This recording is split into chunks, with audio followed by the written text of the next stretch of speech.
주일입니다. 오늘 그 중에 두 번째 주일이고요. 예수님이 어떻게 고난을 받으러 그 길을 가셨는가를 우리가 생각하면서 오늘 다순절 두 번째 주일을 시작합니다. 여기에 기도문을 제가 이야기 나눔에 써놨습니다. 기도문을 제가 같이 읽으면서 오늘 시작을 하겠습니다. 오 나의 하나님, 주님은 이 초라하고 낡은 세상에서 그토록 위대하신데 아무도 알아보는 사람이 없다니요. 주님은 그토록 큰 소리로 부르시는데 아무도 듣지 못하다니요. 주님은 그토록 우리 가까이 계신데 아무도 깨닫지 못하다니요.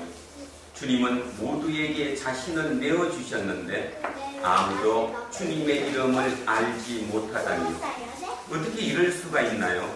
사람들은 주님을 떠나가면서 당신을 발견할 수 없다고 말합니다. 주님께 등을 돌리고 있으면서 당신을 볼 수 없다고 말합니다. 자기 길을 막고 있으면서 당신의 목소리를 들을 수 없다고 말합니다. 16세기를 살았던 한스 뱅크라는 분이 쓴 기도문, 또 그분이 기도하셨던 내용입니다. 생각하면서 지금 우리가 사는 시대가 16세기나 별반 다르지 않습니다. 지금은 이미 500년이나 지났음에도 불구하고 어쩌면 지금은 이때보다 더 심하지 않을까 그런 생각을 합니다. 여러분, 요즘 많은 얘기를 듣죠. 뉴스를 통해서도 많이 들었고 특히 그 중에 이 사람과 사람에 대한 얘기를 많이 듣습니다. 지난 2월 중순에도 SBS 그것이 알고 싶다를 통해서 또 한 번 우리는 쇼킹한 얘기를 듣습니다. 서울대학교 교수 박모 교수님께서 교회 장로님이십니다. 어느 정도의 장로님이시냐? 그분 형님은 원로 목사님이시고 그러니까 교회를 개척해서 굉장히 믿음이 강한 집안이었고 본인 또한 대한민국의 경영윤리라고 하는 새로운 분야를 개척해서 치고 뛰시는 서울대학교 경영대학장 출신의 그리고 서울대학교 교수회 모임의 멤버이신 그분의 그 내면의 모습이 그 전파를 타고 모두가 봤습니다. 여학생을 성추행했다고 하는 그 부분에 대해서 그게 또 녹음까지 시켜갔고요. 틀어주는 그 모습을 보면서 여기서 그냥 얘기하면 끝나면 괜찮은데 꼭 그게 뭐가 붙어요? 교회 장로라는 얘기를 꼭 붙이지요. 교회 장로. 교회 장로. 도대체 교회 장로가 뭔 의미일까요? 교회 장로라고 하면 우리가 통상 얘기할 때 해당이 굉장히 믿음이 신실한 주의 종들이죠. 여기는 우리 교회를 한번 예를 들어보면 지금 이제 장로님이십니다고 부르죠. 저를 목사라고 부릅니다. 저 또한 장로이고 장로님 또한 장로입니다. 차이가 뭐냐 하면 저는 교역 장로입니다. 교역 장로라는 의미는 가르치는 장로라는 뜻입니다. 그러니까 제가 오늘 정의를 해드리는 것입니다. 목사 또한 장로입니다. 단지 차이는 이제 가르치는 장로다. 교역 장로라고 얘기를 하시는 거고 우리 장로님은 이제 사역 장로죠. 실제로 이 교회를 이끄시고 사역을 하시는 담당 장로입니다. 자기의 분야 같은 직분만 틀릴 뿐 목사든 장로든 똑같은 장로입니다. 그러니까 장로라는 것은 결국은 어떤 그 기독교 교회 공동체를 이끌고 가는 핵심 멤버들이라는 거죠. 그런데 장로가 타락했습니다. 교역 장로, 사역 장로 똑같이 타락했습니다. 지금 대한민국의 대표적인 몇 분만을 얘기하면 얼마 전에 클라라가 있지? 클라라라 했나? 하여튼 그 여성 연예인의 문제 때문에 그 소속사 회장하고 불거졌던 그 소속사 회장 이모 회장님이 바로 유명한 장로님이십니다. 한 교회를 쥐었다 펼살 수 있을 정도로 쥐고 있는 큰 교회 장로님이시고요. 또 있지 않습니까? 요즘 대부분의 사정 판결까지 받았음에도 불구하고 끝까지 사단의 공격이라고 주장하는 CTS의 감모 장로님도 계시고요. 또 얼마 전에 진짜 불과 얼마 전에 뉴스를 통해 봤던 해군참모총장 정모 해군참모총장 7억 이상의 뇌물을 받았다고 법정 구속 그분 또한 믿음이 신실한 교회 장로님이십니다. 왜 제가 이런 얘기로 오늘을 출발하느냐 하면 도대체 고난 주일이 뭔가? 예수님이 고난을 받으셨다. 광야에서 시험을 받으셨다. 그 40일을 우리는 기념하면서 계속 매년마다 그죠? 1년에 10년에 한 번이 아니라 매년 1년마다 그걸 생각하면서 묵상을 하면서 그 길을 쫓아가자고 얘기하는데도 불구하고 전혀 이 땅에는 전혀 1년이 지날수록 왜 더 악이 더 강해졌으면 강해졌지 더 떨어지지 않는다는 게 문제가 있는 거죠. 그렇다면 이거는 뭔가의 문제가 심각한 겁니다. 장로들의 문제입니다. 교역 장로의 문제도 문제고 사역 장로의 문제고 집사들의 문제도 문제고 성도들의 문제도 문제고 뭔가가 잘못돼도 확실히 잘못됐다는 것입니다. 그럼 도대체 그게 뭘까? 그게 뭘까라는 거죠. 뭘까? 좀 전에 얘기했던 그 박모 장로님은 교회에서 대학부를 또 가르쳐요. 청년부의 성경 모임을 주도하시고 아마 지난주까지도 하셨겠죠. 그죠? 뭐를 가르치시는가? 그러면 왜 그분들은 이중이 되는가? 밖에와 교회 안에 이 삶이 틀려지는가? 굉장히 중요한 얘기입니다. 이번 주 내내 여러분이 마음속에 묵상하시면서 나는 그러지 않았는가? 깊이 찔림 받으셔야 합니다. 이게 어떤 것이냐 하면 루터의 종교개혁이 있었습니다. 종교개혁이 왜 난가에 대해서는 여러 번 얘기를 들으셨잖아요. 너무 이 행위적으로 그죠? 행위의 구원이 있죠. 쉽게 얘기하면 돈을 내서 성금을 많이 내면 구원을 다 받는다. 심지어는 어디에 있는 저 지옥, 힐에 있는 그들도 구원을 받는다. 그렇게 얘기를 할 정도가 되니까 그게 아니다. 오직 믿음으로 가야 된다. 하면서 이제 완전히 정반대 극인 믿음으로 갔습니다. 그게 이미 500년이 지났습니다. 그죠? 500년 전에 믿음만이 구원을 받는다라고 갔어요. 루터는 어느 정도였느냐 하면 행위를 얘기했던 야고보서를 성경에서 빼야 된다라고 얘기했고요. 루터 본인의 저 책꽂이에 가보면 루터 전집이 13권 있습니다. 그죠? 그 전집 중에 루터가 모든 그 출석을 다 했는데 야고보서는 출석 안 했습니다. 그럴 정도로 루터는 행위에 대한 구원에 대해서 엄청난 이거를 넣은 거죠. 근데 그건 왜 그랬겠습니까? 그때 당시를 정반대로 가다가 보니까 그저 이쪽을 죽이지 않으면 이쪽이 안 됐기 때문에 이미 500년이 지난 지금에 와서 그 중에서 특별히 전 세계적으로 특히 대한민국이 행위의 구원에 대해서 완전히 노타칩니다. 믿음은 구원받았다. 자, 중요합니다. 바울은 뭐라고 그랬습니까? 사도 바울은. 우리 지난번에 이미 빌립보서 때 배웠습니다. 뭐라고 얘기했죠? 내 구원을 떨림으로 구원을 이루라고 그랬습니다. 구원을 이루어야 됩니다. 구원을 받아 끝나게 구원을 이루어야 돼. 그럼 뭐냐? 대한민국 교회에서 맨날 얘기하는 거 믿으면 구원받았다. 그러니까 구원은 티켓이다 라고 오해하는 거죠. 구원은 티켓이 아닙니다. 예를 들어서 내가 부산을 내려갑니다. 가서 이제 뭐 했어요? 돈을 주고 티켓을 샀어요. 티켓을 사면 부산 가겠죠. 내가 차를 타면. 과연 우리가 천국을 가는 티켓이 과연 구원일까? 티켓은 납니다. 나. 여러분이 오해하시는 게 그거예요. 여러분은 분명히 믿음으로 인해서 그 티켓을 얻었어요. 그죠? 그 티켓으로 천국을 가기 위해서는 여러분 자신이 티켓이 되어야 되는 거예요. 여러분 자신이 티켓이. 삶이 티켓이 되어야 글로 가는 겁니다.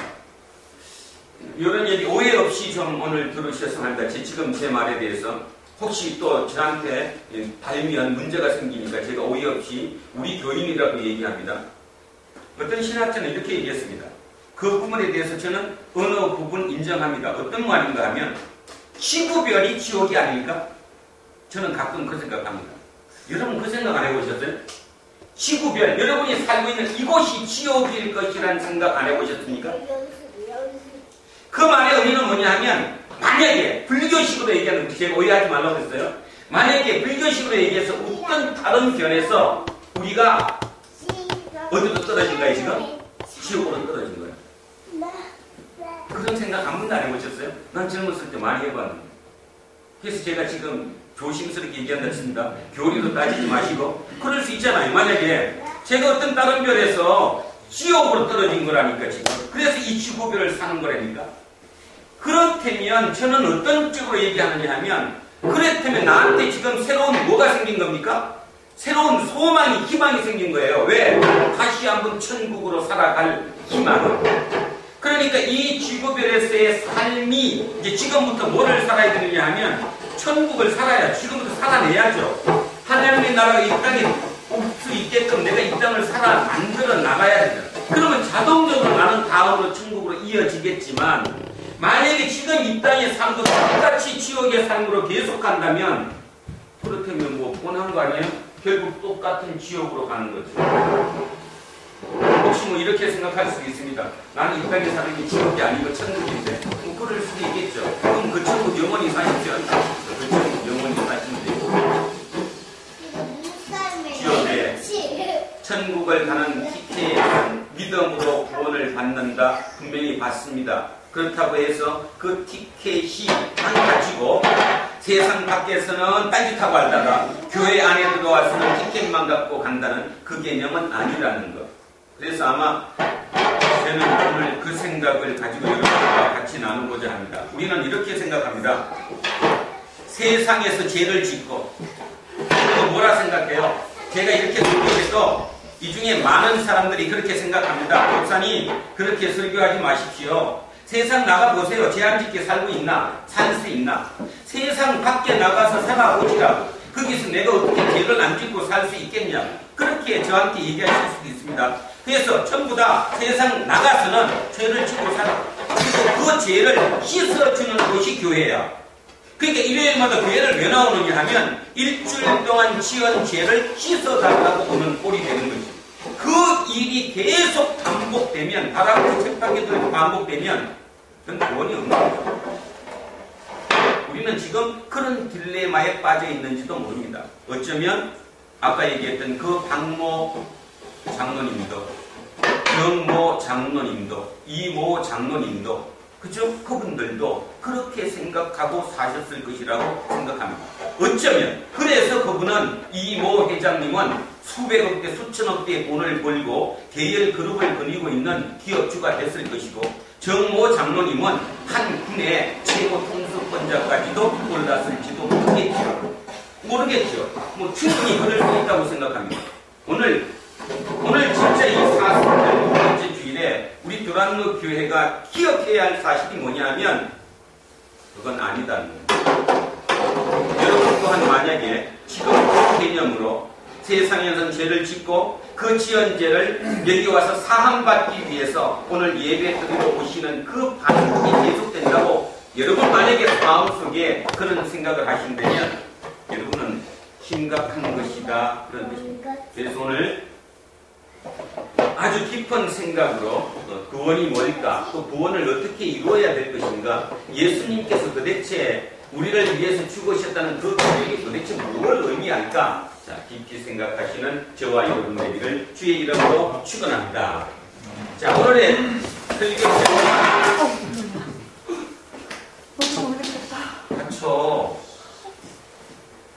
자, 오늘 설교자님이 방언의 삶, 그 다음에 예언의 삶입니다. 방언의 삶, 예언의 삶. 뭐 이게 뭔지 아시잖아요. 방언한다, 여기 예언한다. 자, 이제 이건 제가 몇 주 동안 얘기했기 때문에 이 예언에 대해서는 이제 알아들으시죠? 말씀을 뭐 한가요? 받았다는 거죠, 말씀을. 내가 미래를 예언하는 것이 아니라 말씀을 내가 맡았다. 예금이 뭐예요? 돈을 맡았다. 예언이니까 말씀을 맡았다. 그래서 예언. 자, 여기서는 방언. 차이가 뭐냐 하면, 예언의 삶은 말씀을 맡은 삶이에요. 그죠? 내가 지금 말씀을 맡은 거예요. 하나님의 말씀을 맡아가지고 그 말씀을 살아내는 거. 이게 예언의 삶이에요. 호로 예언의 삶은 말씀이 회복됩니다. 그래서 제가 예배 시간마다 많이 읽어요. 그죠? 그래서 제가 고맙게 생각하는 부분은, 지난번에도 제가 이 말씀 읽기를 시도했는데 저희들이 막 반발을 해갖고요. 왜 반발을 했어요? 너무 지루하고 맨날 그거 읽는다고. 근데 여러분들은 지금 이렇게 매일 오늘에 주어진 것만큼 말씀을 읽어도 잘 읽어주셔서 얼마나 고맙고 감사한지 모릅니다. 결국 저는 저보고 뭐라고 얘기해도 제 머릿속에, 물론 제가 완성된 인간이 아니니까. 그럼에도 불구하고 아까 제가 말씀드린 것처럼 제가 교역 역할을 하는 장로라면 이 교회를 그래서 이끌어신다면 그거에서는 저는 여기에 중점이 있다고 생각합니다. 말씀입니다. 결국 말씀이 되지 않는, 말씀을 모르는, 말씀을 이해하지 못하는, 말씀대로 살지 못하는, 그랬다면 그건 자체가 필요 없는 거예요. 그래서 제가 여기서 이렇게 써놨습니다. 방언은 말씀보다는 신비스럽죠.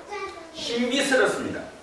방언이라는 게 듣지 못하는, 이해하지 못하는 천국의 언어로 말을 하는 것이고 자기와 하나님과의 대화일 수도 있기 때문에 어떤 면에서 방언은 신비스럽다는 거죠. 말씀은 신비스럽지 않습니다. 이성적이죠. 아주 이성적이에요. 그러다 보니까 사람들이 종교 행위를 할 때는 이것보다 이게 훨씬 유리합니다. 제가 이걸 강조하는 이유는 뭐냐 하면 공예선 전도사를 욕할 필요가 없다라는 얘기입니다. 어떤 사람들은 이렇게 얘기할 수 있습니다. 어떻게 전도사가 그렇게 얘기함으로 해서 미혹시켜서 그 많은 사람들을 힘겹게 하느냐. 저는 그 점에 대해서 역으로 생각을 합니다. 어떤 점인가 하면 우리의 뭔가 토양이, 우리의 생각이 뭔가 잘못됐기 때문에 그 말이 먹혀 들어간 거예요. 만약 우리가 진짜 그게 먹혀 들어가지 않을 정도의 마음과 생각을 가졌다면 홍예선 전도사 아니라 누가 뭔 얘기를 해도 그게 절대로 우리는 끌려 들어가지 않는다는 거죠. 그런데요, 여러분 기억하시겠지만 지금으로부터 23년 전에 1992년도죠. 2년도 다미 선교회 기억나십니까? 다미 선교회 이장님 목사.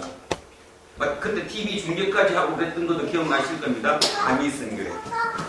다 같이 미래를 준비하자. 그래서 다미 선교회 이장님 목사. 지금 현재도 목회 활동을 하고 계십니다.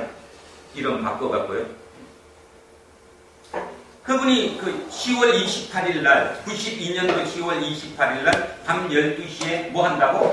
휴가 일어난다고. 그때 우리나라 교회 중에 166개 교회가 속해 있었습니다. 그거에. 근데 그 교회 중에 일부는 지금 돌아갔지만 아직도 일부는 끝까지 휴거가 일어날 거라고 지금도 아직도 계속하고 있습니다. 저는 그 얘기를 하는 거예요. 그죠? 근데 불구하고 지금 또 그때보다 23년이 지나고 머리는 더 똑똑해지고 사는 삶도 훨씬 좋아진 이때에 그 미국의 한 여자가 와서 예언을 받았다고 그렇게 얘기하는 그 유튜브의 얘기를 듣고 그렇게 되는 거 보면 나는 이 바탕이 잘못됐다고 생각합니다. 그분이 올린 것은 미국에서 유튜브에 올렸어요. 저희가 기도를 하다 보니까 그런 예언을 받았다. 결국 그게 방언으로 받은 겁니다. 여러분 방언하고 통변한다는 그 개념으로 받았어요. 유튜브에 올렸어요.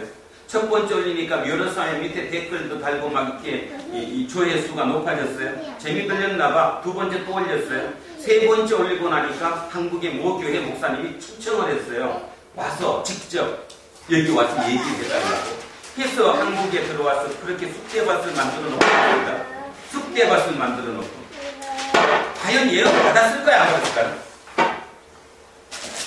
지금 아니 그분이 과연 예언을 받았을까요? 받았습니다. 뭘로? 방언으로. 해석이 잘못된 거죠. 해석이 잘못된 겁니다. 그분 마지막에 인천공항 떠날 때도 뭐라고 했어요? 기자가 될 때도 방언했습니다. 그리고 통변 같이 했고요. 그대로 그 정팔타잖아. 그분 받았다니까? 방언을 받았는데 쉽게 얘기하면 해석이 잘못된 거지. 자기식으로. 중요한 사실은 그분이 연극 배우라는 사실입니다. 기가 막히게 연극 한 편하고 간 거예요. 기가 막히게. 그분 할아버지 때부터 연극 출신이에요. 그분 꿈이 뭔지 아십니까? 할아버지 이름을 딴 연극재단 만드는 거예요. 그러면서 제가 그걸 보면서 야, 나 두껍다라는 것이 아니라 본인은 이미 알고 했을지도 몰라요. 알고. 너무 재미나잖아. 알고, 그치? 거기에다가 자기가 유튜브에 올리니까 뭐 저기 어디? 여기 라오스 어디? 그쪽에 있는 선교사가 옳다고 해갖고 막 옆에 붙는 사람들이 많으니까. 자, 중요한 사실은 그 사람의 문제가 아니고 우리의 문제였다는 것입니다. 우리의. 여러분의 신앙관의 문제였고 여러분의 믿음의 문제였다는 것입니다. 제가 방언을 싫어한다는 개념이 아니라 그런 오판을 할 수도 있다는 거 이게. 고로 무조건 여러분들은 일로 가야 됩니다. 우리의 교회가 나가야 될 길은 이겁니다. 이게 아무리 옳다고 얘기해도 이거는 공적인 것보다 사적으로 여러분들끼리 교인들끼리 몇몇 모여서 할 수 있는 건 관계없지만 이게 완벽히 공적인 것에 들어와서는 안 된다는 겁니다. 이겁니다. 이게 회복되지 않으면 말씀이 회복되지 않으면 답이 없다. 그럼 말씀 회복되는 게 뭐냐? 그게 예언이다. 말씀을 맡았다. 내가 말씀을 맡았으니까 이 말씀을 맡은 대로 살아나가는 거야. 이 말씀대로만 우리가 살면 이렇게 되지 않는다. 오늘 여러분 마음속으로 어떤 생각을 가지셔야 되느냐면 하나님께 회개해야 합니다. 우리 모두가 다. 왜? 내가 말씀을 맡은 자의 예언의 삶을 살지 못했기 때문에 아까 그런 모든 문제가 불거진 거예요. 그 모든 문제에 불거진 원인에는 다 그게 들어가 있는 거예요. 다른 답이 아무것도 없다라는 거죠. 그래서 우리는 예언의 삶, 말씀을 받아서 사는 이 삶에 지금부터 이제 올인해야 된다라고 생각을 합니다. 자, 그래서 오늘의 본문을 이제 하나 들어가면서 하나님께서 하시는 말씀에 한번 참여해 보겠습니다. 자, 20절입니다. 형제들아, 지혜에는 아이가 되지 말고 악에는 어린 아이가 되라. 지혜에는 장성한 사람이 되라.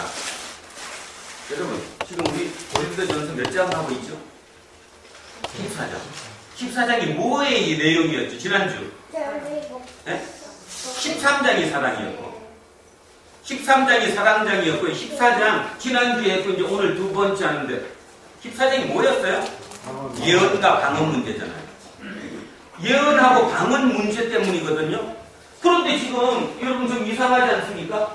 그 중간에 1절부터 19절까지 예언, 방언에 대해서 쭉 얘기하고 그 다음에 밑에 여기 22절부터도 다시 방언을 얘기해요. 예언을. 근데 그 사이 20절에 이상한 게 들어가 있어요. 형제들아, 지혜에는 아이가 되지 말고 악에는 어린 아이가 되라. 지혜에는 장성한 사람이 되라. 참 이상하잖아요. 오늘 이 본문이 참 어렵습니다. 이게 한글로 번역을 해놔가지고 어려워요. 한글로 번역을 하다 보니까 이게 한국말은 우리가 잘 알아듣는다고 하지만 실은 이게 오해해서 받아들일 수 있기 때문에. 자, 여기를 고쳐서 읽습니다. 지혜자 대신에 생각으로 바꿔서 같이 읽겠습니다. 뭘로 바꿨어요? 생각으로 바꿉니다. 시작! 형제들아, 생각에는 아이가 되지 말고 악에는 어린 아이가 되라. 생각에는 장성한 사람이 되라. 생각이 지혜라고 표현했지만 저 지혜는 여러분 성경에 지혜라는 표현이 참 많이 나오죠. 그죠? 그게 여러분 많이 알고 계시는 소피아입니다. 소피아. 뭐지? 소피아래. 소피아 지혜입니다. 근데 지혜는 하나님의 말씀이에요. 소피아 그러면 하나님의 말씀인데 여기에 있는 이 지혜는 소피아가 아닙니다. 그러니까 한글로는 지혜라고 번역을 했지만 우리가 알고 있는 지혜의 말씀 아니에요. 생각입니다. 생각. 그러니까 생각에는 아이가 되지 말고 그러면 이제 이 감을 잘 이해하셔야 돼요. 1절부터 19절까지 예언과 방언에 대해서 쭉 얘기했어요. 그 다음 밑에 21절부터 또 예언과 방언에 얘기해요. 그 가운데 정 가운데 20절에다가 생각에는 아이가 되지 말고 악에는 아이가 되라. 생각에는 아이가 되지 말고 악에는 아이가 되라. 감 잡히죠? 생각에는 아이가 되지 말고 생각에는 제대로 해야 된다는 거죠. 생각을 제대로 해야 예언과 방언에 대해서 옳게 안다는 겁니다. 생각이 잘못해버리면 예언과 방언을 잘 모르는 거예요. 그러다 보니까 문자 그대로 계속 그 방언과 예언 갖고 우리의 신앙 자체가 흔들려 버린다는 거죠, 지금. 그래서 저 말이 들어간 거예요. 생각에는 아이가 되지 말고 생각하는데 예언과 방언이라는 그 생각을 하는 데는 아이가 되지 말라. 아이는 모르잖아요. 정준이는 잘 모르잖아, 다. 그러나 우리는 정준이 보고 생각은 틀리잖아요. 그렇기 때문에 성장한 생각할 수 있는 능력으로 저거를 해야 된다. 그런 뜻입니다. 자, 그래서 생각에는 아이가 되지 말고. 그러면 생각한다는 게 곧 뭐예요? 깨달음이죠.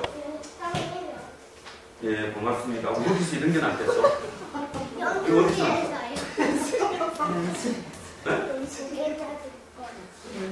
자, 좋아. 아주 이게 되게 좋아하거든.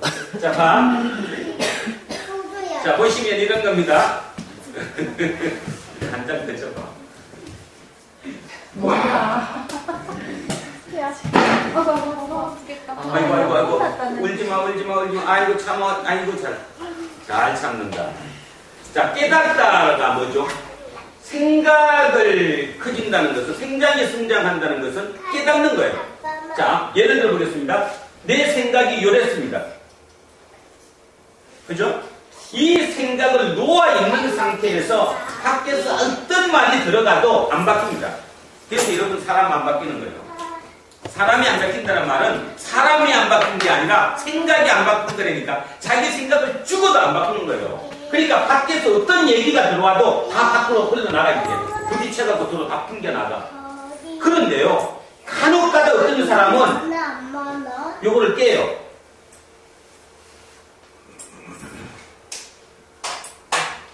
자, 요거를 깬다니까. 이렇게 요걸 깨뜨려요. 깨뜨린다니까. 이거를 깨뜨려. 깨뜨리고 열로 생각을 넓혀요. 그래서 그죠? 어느 선에서 닿죠? 닿는다. 그래서 깨닫는 겁니다. 성숙한다는 것은, 생각이 성장한다는 것은, 생각이 성숙한다는 것은 내 생각들을 깨야 성숙해지는 거예요. 근데 사람들은 지 고집이라고, 그건 고집 아니거든요. 죽어도 안 깹니다. 목사가 아무리 설교해도요, 자기 지금까지 믿고 있는 그 신앙이 오르니까 절대로 안 깨요. 안 깨면, 이게 깨지 않으면 깨달음이 없는 거예요. 깨달음이 없으면 절대로 이게 성장되지 않는 것이거든요. 때에 따라 간혹 가다가 그냥 한번 깨보십시오. 그럴 수도 있다라고 깨보십시오. 그러면 얼마나 자유한지 모릅니다. 그리고 얼마나 이게 커지는지 몰라요. 생각에 따라 틀려진다는 거예요. 지금 바울도 그 얘기한 거예요. 지혜는, 생각에는 아이가 되지 말고, 그러니까 깨가지고 계속 깨달음으로 커지고, 악에는 아이가 되라. 악이 뭐였습니까? 악. 악이 뭐였지? 악. 우리 13장 할 때 했는데, 13장 할 때 했잖아요. 악한 생각을 하지 말라. 그치? 사랑할 때 악한 생각을 하지 말라. 했잖아요. 악한 생각이 악이죠. 악은 쉽게 얘기해서 공동체를 깨뜨리는 겁니다. 그러니까 다시 얘기하면 공동의 이익보다 무슨 이익을 취하는 거예요? 사적인 개인의 이익을 취하는 거예요. 꼭 여러분 이익 취한다고 그러니까 돈만 생각하는데 돈만 이익을 취하는 게 아니에요. 생각도 내가 이익을 취할 수 있고 내 쪽으로 도는 게 악입니다. 그래서 사람들은 자기가 악하지 않다고 그럽니다. 저도 옛날에 그랬어요. 나는 뭐라 그래? 내가 왜 악해? 나는 착해. 나는 선해. 나같이만 착해봐. 법 없이도 살아. 그치? 근데요, 진짜 따져보면 악했어요. 뭐에서 악한 거죠, 지금? 그 악이라는 그 개념을 오해하면 안 된다는 거죠. 악은 내 것만 찾고 자기중심적이 되고 공동체, 더불어 사는 거에 대한 것을 안 해버리면 그게 악인 거예요. 악. 하나님의 나라는 악이 없는 것이에요. 악이 없다는 말은 더불어 서로 살라고 그러는 것이지 혼자 살라는 게 아니라니까. 그런 거로 이거보다 해악을 많이 주는 거예요. 이거는 하나님과 자기와 독대잖아. 같이 얘기하는 거잖아요. 자기의 유익을 구하는 거지 공동의 이익을 구하는 게 별로 아니잖아요. 그래서 이게 해악이 있는 거라고. 악이라고. 악. 그래서 그 악에는 어린아이가 되라는 거예요. 어린아이. 정준이는 악한 일 안 하잖아요. 잘. 알고 하지도 않고 생각조차도 하지 않으니까. 자, 그래서 악에는 어린아이가 되라. 지혜에는 장생한 사람이다. 생각에는 성숙한 사람이 되라. 그 말이죠. 생각에는 성숙한 사람이 되라. 자, 그러면 오늘 제게 졸리시는가 본데 이제 졸리셔도 이제 오늘 다 외우고 가야 돼요. 제가 오늘 목숨 걸기로 했어요. 말씀이다. 내가 할 일이 그밖에 없으니까 어차피 나는 교역 장로다. 그러니까 교역을 하는데 내 최선을 다해야 되지 뭐 다른 데 사역하는 데 따질 필요가 없다. 자, 그래서 오늘 내가 마음을 잡았거든요. 그래서 오늘은 뭐 조시든 말시든 이제 끝까지 할 거예요. 한번 보십시오. 뭐였냐 하면 내가 생각이 성숙했다는 걸 어떻게 아느냐 이 말이에요. 생각이 성숙했다. 그러면 아무 생각이나 들어오면 성숙한 거냐? 물론 어느 정도 약간은 성숙한 게 있지만 실은 삶에 있어서 인생이라는 데 있어서 가장 성숙한 것은 생각이 옳은 생각이 들어와야 되는 거죠. 옳은 생각이. 근데 중요한 것은 옳다 그러다를 내가 판단하기는 안 되잖아요. 그러면 뭐예요? 성령입니다. 성령. 내 속에 성령이 들어오셔서 성령의 생각이 들어오면 나는 진짜 성숙한 사람이 되는 거예요. 근데 악령이 들어오면 뭐가 돼요? 생각을 조정하는 거죠. 여러분 사단은 어디로 들어옵니까? 생각으로 들어오지. 생각으로. 내 생각이 악한 생각이 생기고 막 들어가는 거지. 이게 사단이죠. 성령으로 들어와야 되는 거예요. 그렇다면 답은 딱 정해졌잖아요. 내가 성숙하다 안 하다? 내가 생각이 성숙한가? 생각이 성숙하지 않은가? 알 수 있는 방법은 딱 정해졌지. 성령의 열매를 보면 아는 거예요. 성령의 열매. 자, 예희 안녕. 안녕하세요. 아이고, 거기 딱 앉아봐 이제. 자, 그래서 성령의 열매를 보면 안다. 성령의 열매가 총 몇 개입니까? 벌써 또 잊어먹었을까봐. 몇 개예요? 안 찾아도 되죠? 안 찾아도 다시 배웁니다. 이제 조금 있다가 요셉이가 다 가르쳐줘 한 번 더. 9개? 9개니까 3개씩 하면 돼. 쉬워요. 외우기가. 외우셔야 합니다. 그게 말씀을 내가 맡은 거예요. 그게 예언이라니까. 말씀이 내 머릿속에 생각 속에 있어야 즉시 나오지. 어렵부하게 뭐가 뭔지도 모르니까 이것도 뭔지 모르는 거예요. 자, 9개 중에 제일 먼저가 뭐였습니까? 사랑. 그 다음이 기쁨. 희락이라고 부르는 게 우리말로는 기쁨이죠. 자, 사랑하여. 사랑. 자, 사랑부터 출발하면 돼. 이거는 한빈이가 출발. 사랑에는 총 몇 개? 가만히 있어요. 사랑에 총 몇 개? 이 봐. 15개. 그 중에 아니하다가 몇 개? 9개. 자, 8개 몇 개? 8개. 한다가? 그렇지. 자, 아니한다라고 그러니까 이게 잘 똑같이 하는 거야. 그러니까 한다로 바꿔보겠습니다. 아니한다를 한다로. 자, 뭐해? 시기해. 시기한다. 그 다음 시기하면 사랑한다. 사랑하면 교만하다. 그죠? 교만하면 무례히 행한다. 무례히 행하면 자기의 유익을 구한다. 오케이. 자기의 유익을 구해. 자기의 유익을 구하면 성내. 뜻대로 안 되니까. 성내는 게 그냥 성내는 게 아니라고 했어요. 발작하는 거라고 했잖아. 발작하는 거. 자, 발작해요. 그 다음 악한 생각을 해. 악한 생각만 해. 악한 생각. 그 다음에 불의를 기뻐해. 그쵸? 이거. 지난주 아무것도 안 했어요. 아니 지난주 지금 8개 중에 아무것도 안 하셨냐고. 자, 그래서 시기하고 자랑하고 교만하고 무례히 행치 아니하고 무례히 행하고 그 다음 자기의 유익을 구하고 그 다음에 성내고 그러니까 발작하고 그 다음에 악한 생각을 하고 그 다음 불의를 보고 기뻐해. 자, 8가지. 그 다음 한다 몇 개? 7개. 자, 제일 먼저가 제일 중요한 거. 오래 참는다.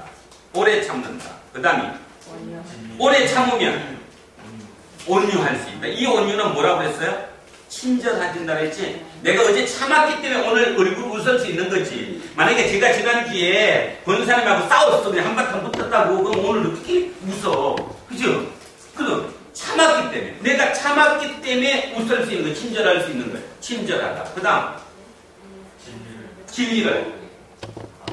진리와 함께 기뻐하고 진리와 함께 기뻐해. 그 다음 모든 것을 참으며 모든 것을 바라며 모든 것을 견디느니라. 하나 빠졌잖아. 모든 것을 믿으며. 그래서 총 7개. 총 15개가 뭐라고 했어요? 사랑이라고 했어요. 여기서 이제 여러분이 기억하셔야 될 부분이 뭐냐 하면, 오해하는 부분 중에 하나가 15가지의 특성이 있다 그러니까 이게 각자 따로라고 생각을 하는데, 아니요. 이거는 이런 뜻입니다. 오미자가 뭐죠? 오미자? 5가지. 오미자가 열매가 하나예요? 5개예요? 하나. 하나인데 그 안에 맛이 5가지가 있는 거죠? 똑같은 겁니다. 15미자야.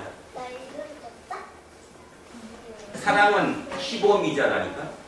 뭔 뜻이냐 하면, 이걸 오해하면 안 된다고. 사랑은 15미자라고 해요. 하나인데 그 안에 15가지 맛이 다 있는 것이지, 몇 개 빼고 나는 그 중에 뭐가 있다. 아니에요. 예를 들어서 오미자 중에 단맛이 있다. 근데 나는 달아. 나는 만약에 감이야, 감은 단맛이 있어. 그럼 내가 감을 가졌다고 오미자는 아니잖아. 5개가 다 있어야 되는 거죠. 자, 그래서 사랑은 5개입니다. 그 다음, 성숙한 성령의 열매. 자, 성령의 열매 9가지입니다. 성령의 열매 9가지. 3가지씩 합니다. 자, 성령의 열매 제일 먼저가 뭐였냐면, 다시 합니다. 뭐였어? 사랑이야. 금방 읽던 사랑. 자, 사랑하면 뭐가 돼요? 기뻐할 수 있어요. 기쁘면 평화가 와요. 3개입니다. 자, 그 3개 다시 하겠습니다. 뭐?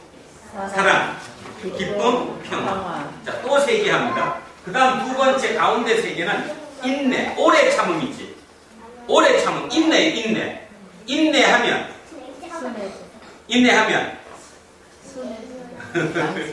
친절해. 인내하면 친절해, 그죠? 그 다음 뭐가 생겨요?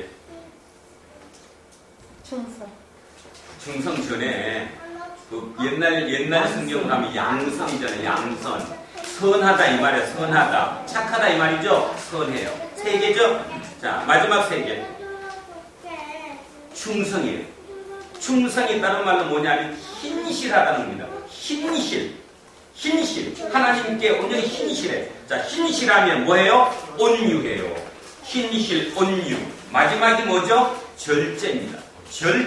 절제할 수 있다는 겁니다. 그래서 3개, 총 몇 개요? 9개. 성령의 열매는 몇 미자? 9미자. 성령의 열매는 9미자입니다. 9미자라는 말의 의미는 뭔가 하면, 따로 별개가 아니라 9개의 맛이 하나로 아우러져 있는 열매, 그 열매가 성령의 열매입니다. 자, 그래서 거기에 중요한 얘기 하나만 정리합니다. 아이고 착해라. 정준아, 박정준, 누나 줘야지 몇 개. 누나 줘 몇 개. 제가 요즘 저기 이제 크가니까 이제 봐. 근데 이제 자기 아집이 막 생겼어. 자, 그래서 성령의 열매 9가지. 그 9가지가 내 속에 있으니까 이때면 우리는 뭐 한 사람이라고요? 성숙한 사람이다. 그런 뜻입니다. 성숙. 자, 그래서 여기 중에 마지막 부분을 꼭 기억하시면, 마지막이 뭐였어요? 절제입니다. 절제가 뭔지 아시죠? 절제. 어느 정도에서 멈출 줄 아는 이 절제. 그 앞에가 뭐였냐 하면 온유입니다. 그 앞이 충성이고, 하나님께 충성한다. 충성하면 온유해야 돼. 온유하면 절제할 수 있다. 이게 온유가 뭐냐 하면, 이때 이 온유는 마태복음 5장 5절의 온유입니다. 마태복음 5장 5절의 온유. 마음이 온유한 자는 뭐야? 온유한 자는 이거 다 큰일 났어. 이 공부를 진짜 이 성경을 제대로 해. 다시. 온유한 자는 땅을 기업으로 받는. 아멘.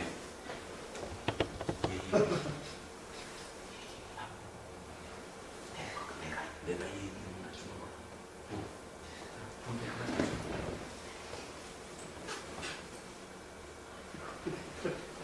자, 그래서 온유한 자는 땅을 기업으로 받는 것입니다. 그러면 이 땅이 어딜까요? 지금 이 땅이잖아. 여러분은 하나님께 뭐하면, 충성하면, 믿음이 신실하면 여러분은 뭐 해야 돼요? 온유해야 돼요. 온유가 뭐라고 그랬느냐 하면 야생마라고 그랬죠? 야생마의 그 성질을 그대로 두고 그 야생마의 성품을 가지고 한 사람 주인에게 충성하는 것. 그것이 온유입니다. 그러니까 오해하면 안 된다고 했어요. 온유니까 맨날 이렇게 살살 웃고 그냥 마음이 그건 우유부단한 거고, 이 온유는, 성경에서 온유는 뭐냐면 야생개든 야생말이든 이 야생성을 갖고 있는 그것을 한 주인을 위해 충성하는 것으로 바꿔지는 것, 그게 온유예요. 그렇다면 온유한 사람이 구약에 누구라고 했어요? 모세가 왜 온유해요? 모세가 성질이 온유한 게 아닙니다. 모세 성격 대단합니다. 웬만큼 담대하지 않았으면 그 인거 이끌지 못하죠. 그런데 그 야생성을 갖고 있는 그 성품을 누구를 위해서 충성했어요? 하나님께 충성, 주인에게 충성한 거예요. 그래서 온유야. 신약에는 누구예요? 바울이지. 신약은 바울이죠. 바울은 성질 대단하지 않습니까? 근데 그는 오직 예수 그리스도께, 그 주인께 모든 것을 돌려준 거예요. 그게 온유라고, 온유. 그러니까 충성을 하면 온유할 수 있다라는 거죠. 이 온유입니다. 자, 이 9가지 열매, 구미자 열매가 내 속에 있다. 그러면 나는 생각에 장성한 사람이에요. 생각이 성숙한 사람. 진짜 하나님의 제자고 예언의 삶을 사는 사람들, 예언자들이라는 것입니다. 그러니까 왜 이제 오늘 제가 이렇게 조금 구체적으로 애들 가르치는 것처럼 했냐면, 제가 느끼는 게 그거예요. 아까 얘기했던 것처럼. 그렇게 사회적으로 성공한 사람들의 하나님이 누굴까? 그들도 일요일날 그렇게 열심히 봉사하시고 진짜 모든 시간과 금전과 모든 것을 다 투자를 하는데 도대체 그들은 밖에 나와서 왜 그렇게 사실까? 왜 이중이 됐을까? 거기에 대한 답입니다. 그 답이 뭘까? 성경을 제대로 모르는 거예요. 제가 생각할 때 그래요. 제대로 모르는 거예요. 그 뜻을 제대로 모르니까 그게 계속 이게 벌어지는 거예요. 그렇죠? 그런 면이 상당히 있는 것 같습니다. 그래서 오늘 지금 굉장히 중요한 거 했습니다. 사랑에 대한 15가지 15미자다, 사랑은. 그 다음에 성령의 열매는 몇 미자다? 9미자. 9가지 맛을 가진 하나의 열매다. 그거를 생각하시라고. 날마다 다음 한 주간도 생각하시면서 그 생각을 하시다가 보면, 아, 내가 어느 날 자기도 모르게 하나님 앞으로 다가서게 되는 거죠. 그러면 여러분은 상상을 초월하는 행복감과 기쁨과 그 감사함으로 이 땅을 살아갈 수 있다는 것입니다. 그게 안 되는데, 내가 하나님과 가까워지지 않은 상태에서 자꾸 신비스러운 것처럼 하나님이 나한테 갑자기 임하셔서 나를 이렇게 해달라고, 그 신비한 체험만을 목적 두지 마시라, 그런 뜻입니다. 자, 그래서 오늘 왜 20절이 방언과 예언이라고 하는 그 큰 얘기 중에 정 가운데 중간에 저 얘기가 들어갔을까? 바울의 의미를 알아들으셔야 합니다. 바울은 저 얘기를 못 알아들으면 나머지 백날 얘기해봐야 그 얘기를 뭔지 모르기 때문에 가장 중요한 얘기를 20절에 넣습니다. 여러분, 14장이 몇 절까지 있는지 아십니까? 40절까지 있습니다.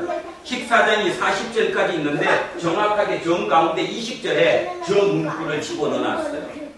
그래서 저 의미를 꼭 좀 알아들으셔야 합니다. 한 분만 20절 같이 읽겠습니다. 시작! 형제들아, 생각에는 아이가 되지 말고 악에는 어린 아이가 되라. 생각에는 장성한 사람이 되라. 그래서 생각에 몇 개를 넣자? 사랑 몇 개? 15개. 그 다음에 성령의 열매 몇 개? 9개. 9개를 내 생각에 넣자라. 그거를 넣고 나머지를 해야 나머지가 해결이 될 수 있다. 자, 21절입니다. 율법에 기록된 바, 여기서 좀 빨리 하겠습니다. 율법에 기록된 바 주께서 이러시되 내가 다른 방언을 말하는 자와 다른 입술로 이 백성에게 말할지라도 그들이 여전히 듣지 아니하리라 하였으니, 여기에서 율법은 구약 성서를 얘기합니다. 구약 성경에 주님께서, 하느님께서 다른 방언을 말하는 자와 다른 입술로 이 백성에게 말하는 걸 시켰다는 거예요. 그게 뭐냐면 이사야의 예언인데요. 이사야의 예언대로 이스라엘이 누구한테 당했습니까? 아시리아. 여기서 이제 공부하시는 분들, 아시리아에게 통치를 받았습니다. 그러면 아시리아는 이스라엘 말 합니까? 자기 말 합니까? 자기 나라 말 하지. 그러니까 뭐예요? 당연히 이스라엘 사람들은 그 말을 알아들어요? 못 알아들어요? 못 알아들어요. 그러면 하나님의 뜻은 뭐예요? 내가 다른 아시리아 민족을 통해서 너를 지배하는 것은 뭔 뜻입니까? 지금 징계를 준 거잖아요. 아니야? 아시리아가 이스라엘을 지배하게 만든 것은 하나님이 그렇게 하셨다는 것은 징계 아닙니까? 징계.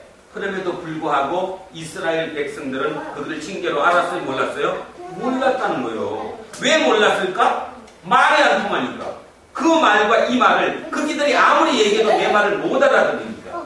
자, 그랬다가 22절에 이렇게 얘기합니다. 그러므로 방언은 믿는 자들을 위하지 아니하고 믿지 아니하는 자들을 위하는 표적이나 예언은 믿지 아니하는 자들을 위하지 않고 믿는 자들을 위함이라. 여기를 이제 지금까지 성경 많이 읽으신 분들 여기에 좀 오해하셨습니다. 결론적으로 저 얘기가 뭔 얘기인가 이런 얘기입니다. 방언은 알아들을 수 있는 말입니까? 모르는 말입니까?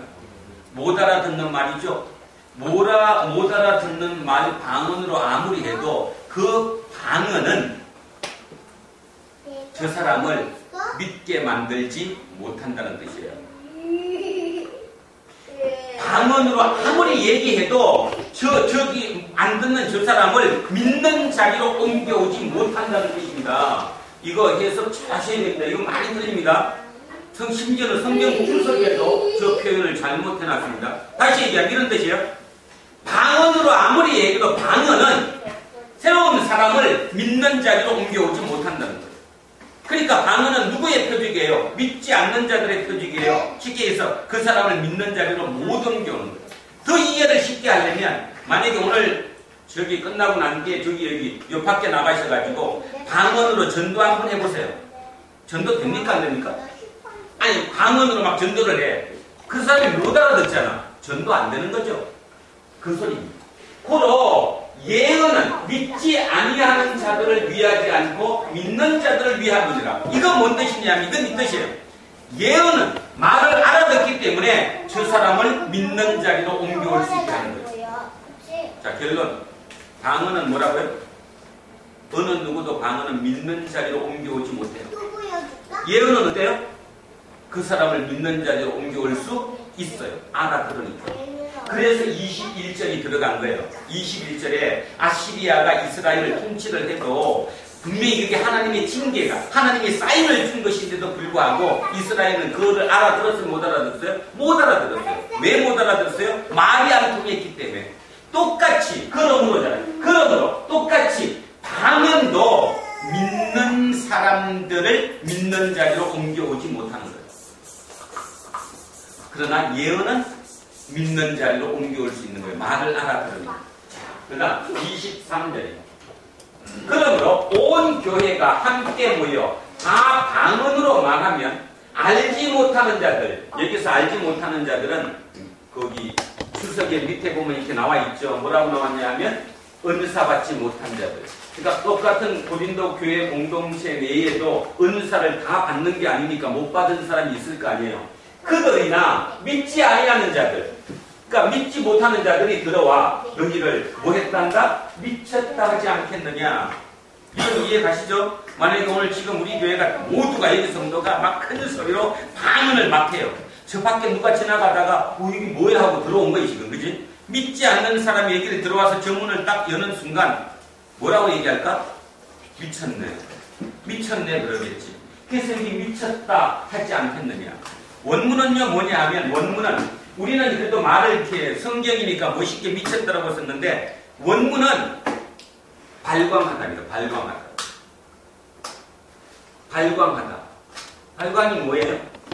발광이 뭐야? 미쳐서 날뛰는 걸 발광이라고 하는 거지. 발광. 그래서 발광했다고요. 미쳤다 하지 않겠느냐.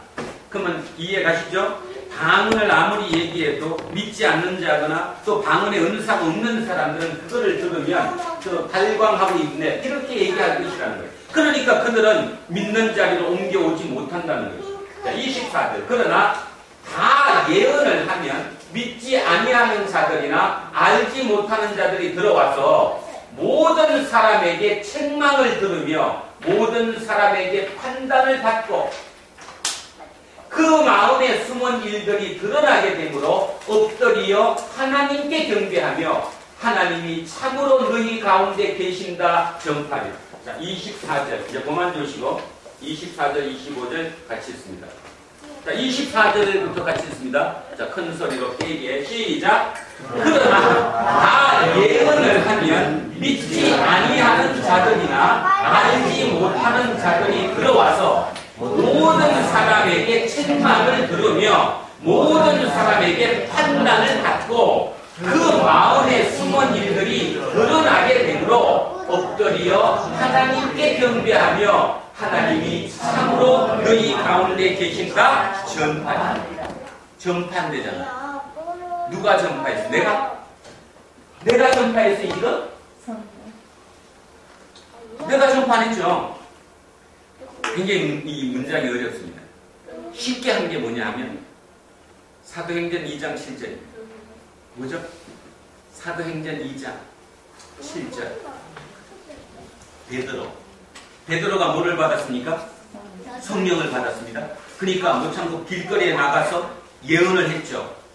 전했잖아요. 그게 예언이에요. 그랬더니 어떤 일이 벌어졌죠? 베드로가 증거를 하니까 어떻게 됐어요? 그 사람 뒤집어졌잖아요. 그 사람들이 그 얘기를 듣고 막 가슴이 찔림을 받고 그지? 그 얘기하는 거예요 지금. 자, 24절 다시 24절 보십시오. 모든 사람에게 책망을 들으며, 이건 오해하면 돼. 사람들이 나를 책망했다는 개념이 아니고 누구가? 말씀이 내 속에 들어와서 내가 책망을 받았어. 말씀에 그 다음에 모든 사람에게 판단을 받고 말씀에 내가 판단을 받았어. 그죠? 그랬더니 그들이 뒤집어졌어요. 자, 25절에 뭐라고 뒤집어졌냐면 마음에 숨은 일들이 드러나 내 속에 은밀한 죄들 그런 것까지 다 드러났어. 이제 찔림을 받은 거예요. 오늘 답은 여기입니다. 자, 아무리 좋으셨어도 좋은데 오늘 답이 여기라는 거예요. 이게 사순절 두 번째 주일 하나님께서 우리 두란노 교회에 주시는 메시지입니다. 진리라는 거예요. 성경을 읽으며 설교를 들으며 한 분도 안 찔리셨습니까? 다 사기요. 다 가짜라는 겁니다. 찔려야 하나님께 내가 그냥 경배 굽혀지는 거예요. 다른 거 아무것도 없어요. 그게 안 돼버리면 100년 아니라 1000년을 믿어도 구원이 안 되는 겁니다. 왜 구원이 안 돼요? 하나님 모르는데 무슨 구원이 있어요 거기에. 찔림을 받아야 된다. 이게 바로 사도행전 2장 7절에 베드로의 그 성령이 임했을 때 그 입술로 나온 그것이 바로 예언이에요. 그게 예언이라는 거예요. 그 삶을 사는 거예요. 베드로는 이후에 그 삶을 살았어요? 안 살았어요? 살았어요. 제자들이 그 삶을 살았어요. 무식하고 안 무식하고 따지지 말고 그들은 그 삶을 살았어요. 예언의 삶을 살았다니까. 그들의 삶 때문에 지금 이 기독교가 여기까지 온 거예요. 온 거는 좋은데 문제는 지금 완전히 썩었어요. 완전히 저걸 이어받지 못하니까. 그래서 지금 어느 누구도가 아니라 아주 작은 어디에선가 다시 한번 옛날로 돌아가려고자 애쓰고 있는 중이에요. 그것이 바로 두란노 교회입니다. 아멘. 네. 여러분 여기 왜 오셨냐면 복 받으러만 온 게 아니라 진짜 복을 받으러 왔는데 그 복이 뭐냐 하면 저렇게 해서 지금 하지 않는 저희를 우리가 감내하기 위해서 여기 오셨다 그런 뜻입니다. 자, 그래서 오늘 이번 주 묵상하시면서 여러분 같이 하셔야 될 게 뭐냐 하면 이사야서로 갑니다.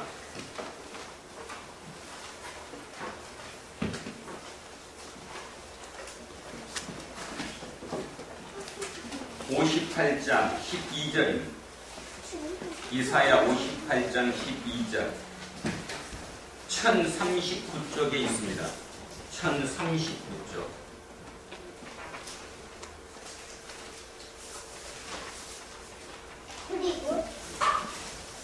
자, 58장 12절입니다.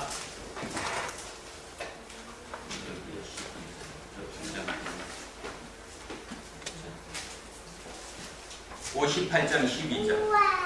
찾으셨습니까? 자, 이게 하나님께서 오늘 두란노 우리 교회 모든 식구들에게 주시는 예언의 말씀입니다. 이게 두란노의 예언의 말씀입니다. 자, 그래서 이 말씀대로 한번 살아보겠습니다. 자, 같이 한번 읽습니다. 시작. 내게서 날 자들이 오래 황폐된 것들을 다시 세울 것이며 너는 역대의 파괴된 기초를 쌓으리니 너를 일컬어 무너진 데를 보수하는 자라 할 것이며 길을 수축하여 거할 곳이 되게 하는 자라 하리라. 아멘. 아멘. 너희에서 날 자들, 두란노 교회에서 날 모든 교인들, 또 이어지는 모든 사람들, 그들이 오래 황폐된 것들을 다시 세울 것이며 우리는 기초를 다시 쌓을 것이라는 것입니다. 그리고 너는 역대에 파괴된 기초를 쌓으리니, 그죠? 기초를, 망가진 기초를 쌓으리니 너를 일컬어 무너진 데를 보수하는 자라 할 것이요. 세상 사람들이 우리 두란노 교회 교인들을 보고 새롭게 보수하는 자, 고치는 자라고 할 것이라는 것입니다. 그리고 길을 수축하여 거할 곳이 되게 하는 자라 하리라. 그 사명을 감당하는 것이 우리의 몫이라는 것 잊지 않는 저와 여러분이 되시기를 주의 이름으로 축원합니다. 자, 마지막 다시 한번 12절 예언의 말씀으로 하나님이 내게 맡기신 말씀으로 자 고백하며 기도하겠습니다. 자, 같이 읽습니다. 시작. 내게서 날 자들이 오래 황폐된 곳들을 다시 세울 것이며 너는 역대의 파괴된 기초를 쌓으리니 너를 일컬어 무너진 데를 보수하는 자라 할 것이며 길을 수축하여 거할 곳이 되게 하는 자라 하리라. 아멘. 기도하겠습니다. 살아계신 아버지 하나님, 하나님의 날마다 우리를 기대하고 기다리고 계십니다. 왜냐하면 우리를 통해 이 지구별을 하늘나라로 만들어야 하시기 때문이죠. 그러나 날마다 우리는 그 생각을 잊고 생각이 어린아이처럼 자라지고, 그래서 그 생각을 하지 않고 오직 우리만 생각하며 살아가고 있음을 이 시간 고백합니다. 그래서 그것 때문에 이 세상이 혼란스럽습니다. 이 세상에 예수를 믿는 사람도 혼란스럽고 세상의 모든 것이 흔들리고 무너지고 있습니다. 이때 2015년 사순절 두 번째 주일을 맞이하여 우리에게 주는 메시지, 너가 바로 그 길을 다시 세우라, 기초를 다시 고치고 쌓으라는 그 메시지를 받습니다. 우리는 우리의 힘으로는 할 수 없지만 하나님께서 우리와 함께 계시고 내가 그 은혜 말씀을, 그 말씀을 내가 마음속에 깊이 새기고 있는 동안 나를 통해서 하나님께서 역사하실 줄을 믿습니다. 그 역사함으로 말미암아 진정으로 이 땅이 새롭게 살아나는 귀중한 역사를 우리가 감내할 수 있도록 우리를 통해 역사하여 주시옵소서.